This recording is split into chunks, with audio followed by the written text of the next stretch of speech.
Kama ambavyo mtakumbuka, jana tulitangaza kwamba Rais wa Jamhuri ya Muungano wa Tanzania Mheshimiwa Dr. Samia Suluhu Hassan ametoa ndege kwa ajili ya kwenda kuichukua timu ya kandanda ya taifa, Taifa Stars, benchi la ufundi na viongozi wakiongozwa na Naibu Waziri wa Wizara ya Habari, Utamaduni, Sanaa na Michezo Mheshimiwa Paul Christian Makonda kutoka jijini Rabat, Morocco kurejea jijini Dar es Salaam, Tanzania.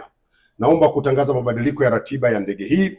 Sasa ndege hii itaondoka leo tarehe 6 mwezi Januari mwaka 2026 majira ya saa 10 za jioni kwenda jijini Rabat, Morocco, ambako itafika majira ya saa 4:30 za usiku.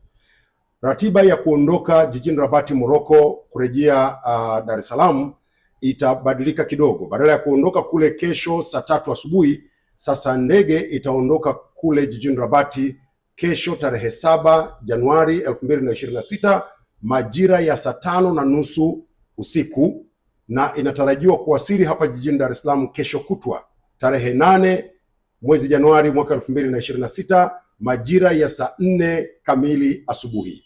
Lengo la mabadiliko haya ni kutoa nafasi kwa ndege hii kuwasili kukiwa kweupe, ili Watanzania wapate fursa ya kuwashangilia mashujaa wetu, kuwapongeza na kuwashukuru kwa kazi kubwa walioifanya kule nchini Morocco katika AFCON 2025.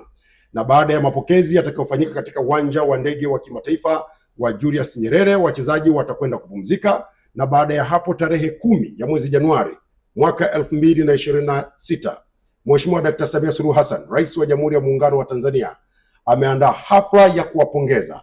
Ni hafla ya chakula cha mchana itakayofanyika katika Ikulu ya Magogoni jijini Dar es Salaam, kuwapongeza wachezaji wa Taifa Stars pamoja na wanamichezo wengine waliofanya vizuri na kuitangaza vyema Tanzania kimataifa. Lengo la kufanya hivi ni kuendelea kuunga mkono na kuitangaza michezo kama shughuli ya kimkakati kwa nchi yetu, shughuli ambayo inatuletea watalii, inatujengea uchumi, inaongeza uwekezaji, inavutia biashara, inazalisha ajira kwa vijana wetu, lakini zaidi ya hapo inajenga afya kwa Watanzania.